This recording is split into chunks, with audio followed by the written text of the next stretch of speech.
Welcome back to Les Schwab Tire Center's Outdoor GPS, presented by Fisherman's Marine and Outdoor. Welcome back, everyone. Now, technology aside, we got Bill Monroe Jr. back. Okay, Bill. Now, you were talking about some folks from the east side of Washington, and you said that they were farmers. So my selfish self just comes right out and says, they got any duck lakes over there? But that's another story. Let me tell you, you know RDO Farms pretty well. When you hear RDO Farms and you know goose hunting and farm managers and all the stuff, ding, ding. Yeah, that's a thing. It's a thing. Yeah, it is a thing. Okay, so let's wrap up the crabbing topic real quick. You're already cooking them. Overall, so we're already cooking. We're cooking here with Jim and Jen Fowler. They are, hold on. Let's go ahead and get you back. Technology. Oh, there we go. Jim and Jen Fowler of Big Game Fishing. The stuff that we get to do and the processing that they do, their facilities, the multiple crab cookers, the ice, the preparation, all the things. This makes this time of the year that much easier to be able to handle. It's just special. Yeah, it really is. So it's a nice system down there, right? You can go get your crab, come back and process them all in the same spot. Right. That's a big deal. That's a big deal. And he's got all the ice, and you see we like the bag things. I mean, we have all the things to be able to make this thing work. It's really special. I just love this area. It's awesome. Very cool. What's the name of their facility again so everybody knows it? This is Big Game Fishing. We're right here at the top of Hammond Marina. Perfect. You're not going to miss it, everyone. You go to Hammond, you're going to see it. Your headlights will be right on it when you're trying to launch your boat. That's right. Bill, last question about crabbing. This is the second week of November. We got a lot of time still in 2024. How long are you going to be chasing these things down there? I mean, honestly, I started this thing the last week of October, and that's about my earliest I like to start it. But this will go all the way through January if you want. And, you know, when winter sturgeon shuts down, because it will, this is an opportunity to come back, be cold, prepare for cold weather. But this still does very well while the commercial fishers are out crabbing in the ocean. This bay will still hold a really strong number of crab. It really is a really strong biomass product. It's great. So you got a couple of great options, everyone. It's getting wintertime. Yeah, things are going to change on you. But if you want to go chase some sturgeon in the first week or two of January, and just like what Bill mentioned, switch gears and go down to the mouth of the Columbia and grab some crab. Okay, Bill. 100%. Now, a couple of days ago, they came out with their season for the Bonneville Pool and the Dallas Pool for the winter retention of sturgeon up there. Yeah. Now, this year's a little bit different. Go ahead and tell us what those dates are and the days that they're going to have available. All right. So they had a meeting. Okay. The meeting was obviously to set Zone 6 sturgeon.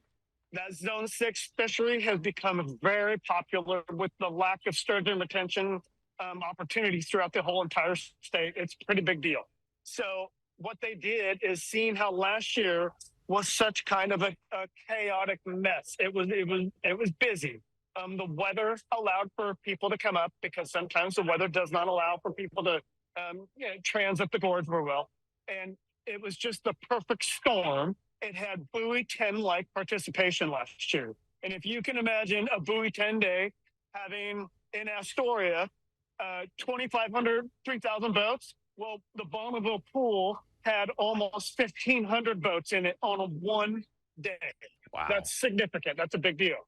So this year, they have looked at trying to make that fishery last longer. And what they came up with was an opportunity for them to say, okay, we're going to cut it down to a Wednesday, Saturday fishery in hopes that it will go longer.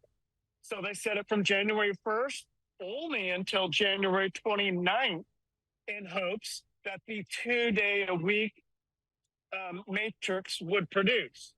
Now, what they didn't do, and this is where I'm a little frustrated, they didn't raise the slot limit. And that slot limit is still the traditional 38 to 54 inches. And to be honest, the fish that are up in the Bonneville Pool are really, they're undersized. They are thin. And that's just, I mean, if you keep a 38 or 39-inch fish, you're pretty much going to get a really, really thin keeper to take home. Now, the population can handle that because the sturgeon population in Zone 6 is actually thriving. It's doing very well because there's no sea lion. Shocker. It's an actual thing. So, it's still at 38 to 54 inches. It's Wednesday and Saturday only, and it's from January 1st until January 29th. What would you have liked to have seen in that slot limit? Now, obviously, maybe not obviously for everyone, but up in the Bonneville pool, or excuse me, the Dallas pool, that measurement range is different. But in the Bonneville pool, it goes up in the Dallas pool, right? Right. The Dallas pool has a way lower quota, and they only fish it on select days, but it's a 43 to 54-inch segment, and those are bigger keepers. And if they had done that in the Bonneville pool, it would have been that much better to actually get a full January fishery, in my opinion.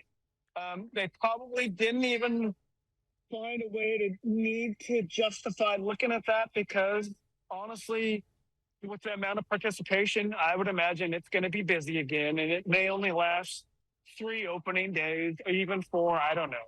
But if the weather allows, you can bet that it's going to be busy. So if you would have preferred that 43 to 54 range, at least in my mind, and we all know I'm not the brightest bulb in the bunch, or my dad used to say the sharpest, the sharpest spoon in the drawer. Right. But wouldn't have that left more fish in the system post that fishery to grow into that range so that you've got more fish in the system and extend that fishery? It would have. It would have. And it still can, but probably for 2026 season. There's always going to be them looking at certain population statistics, and the quota's always going to stay at that 675 number for the Bonneville pool. It's just how it's managed right now. And I don't hate the way it's managed. I definitely think that it's real. And I've always told you, it's really hard to do this stuff. You already know. Yes. It's hard, especially with sturgeon, because we have a lower river sturgeon population that's not showing well. The estuary in Astoria has some pretty interesting numbers in it. But, as far as the Willamette or Columbia below Bonneville, all the stuff, that's still kind of struggling a little bit. Do you ever foresee having a fishery like we used to have for not necessarily the amount of fish that we used to be able to retain, but the zones that we used to be able to target below Bonneville and on the Willamette? Do you ever foresee there being a fishery for retention for those sturgeon again? I don't know, man. Honestly, I don't know. You saw what happened down in San Francisco, in the San Francisco Bay Area. They shut down sturgeon, even catch and release. They shut it down altogether. Really? Yeah, they did.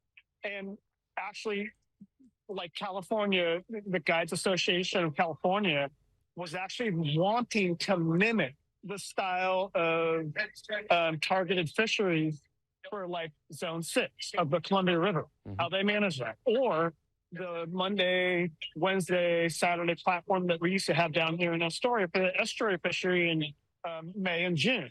They wanted that, and California Fish and Game, they couldn't justify it. And I don't know what that matrix is, because literally we've actually had fish tagged from California in the Astoria area, and some of these Columbia fish have actually been tagged down in Monroe. And so we know that they travel. Way travel. I don't know. I don't know if we're going to get the Willamette back, that's for sure. I'm a little concerned about it. They tried that one time. Remember, it wasn't really that good of an opportunity, but it was something. Yeah, I mean, it was a terrible timeline. I mean, it was just a time of the year when the fish aren't in there, even if the populations were strong. Now, you mentioned that some of those fish are tagged down in San Francisco. I've got about, I'm going to guess, between 8 and a dozen tags that I personally have, and half of those are from San Francisco. The rest are from San Francisco, and the majority People, I'm telling you. Anyways, I have two from San Francisco, and I have the majority from the battleground. Remember the battleground tags from the Richard? Those were all the rest of mine are from WDFW was battleground. surveying back when we were young. Yep. Remember when we were young, we were fishing, and we thought it was the greatest thing. But then predation came in, and sea lions came in, and all the things. And as you and we got older, we are seeing this, and we're still a product of that problem. I don't know how to do it, and you already know sea lions are still they're everywhere. Yeah, it's a massive issue. I mean, even with the populations as decimated as they have allowed them to get to, now they're just playing catch. Would you say that my assessment is accurate? They let it get too bad, and now they're playing catch up, and they're so far behind that looking at light at the end of the tunnel is nearly impossible. I don't know about that, Owen. Okay. I think it's fixable. I really honestly think it's fixable. I really do, because the fact that we found a way, I will actually say ODFW and U.S. Fish and Wildlife Service found a way to alter the MMPA, the Marine Mammal Protection Act, to be able to even start to begin to look at calling sea lion numbers. That's huge. Yes. And yes, they're not killing, that we're not getting enough. We're not, 200 to 300 in 3 years, maybe 400. That's not enough. There's 5,000, 6,000 from the mouth of Astoria to Bonneville to Willamette Falls. What are we going to do with that? I have no idea how the smelt are finding a way to flourish when you've got 2,500 sea lions sitting at the mouth of the Cowlitz. That's not good. Not good. No. And you made a very good point. The ground to get covered to get to that point to when you could start culling them, but it has to expand, at least in my thought. Major. And we don't have any good concept of that, because really, what are you going to do? You're not going to go out and shoot a sea lion. It's not going to happen. Never, ever, not even going to be thought of. We're going to trap them. We're going to euthanize them.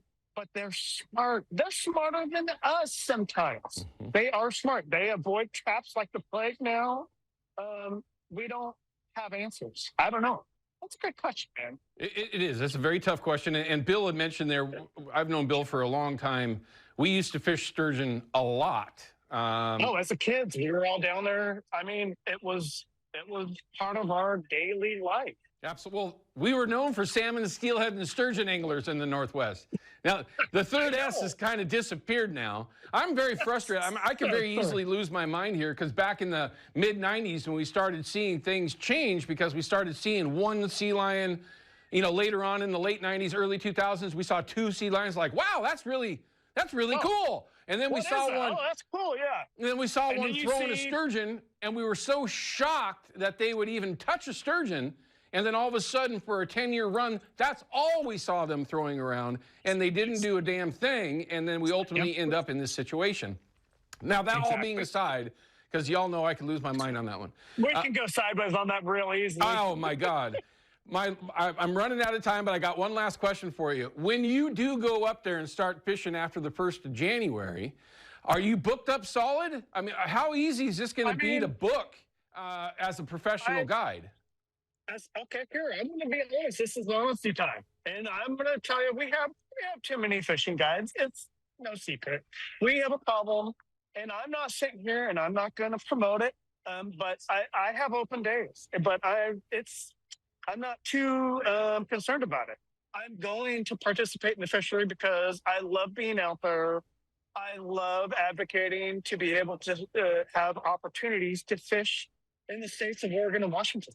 It's what I do. It's what I'll always do. This is part of what I'm here for, right? Right. But yeah, there's a lot of people that are going to want to be up there, including fishing guides. We're going to all have to find a way to get together and get along and make sure that we see the bigger picture about being able to enjoy some of these things that we are absolutely lucky to have in our part of the country. Sure. No one else really kind of has this type of stuff. So I feel pretty privileged. Yeah, I get it, man. It's even have it.